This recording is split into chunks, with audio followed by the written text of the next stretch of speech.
जगला में जो करे वो करे रात के मिलेला सुकून खाके राजा जी के हाथ के अच्छा लागेला।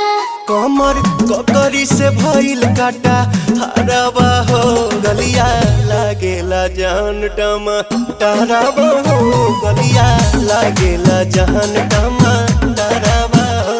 कहे तोर गया तुझको मैं पार करना अपने खाला पहले हम के खिया करना तबे भइल बा कमरिया मोर चाह करना तबे भइल बा कमरिया मोर चाह करना चाह करना।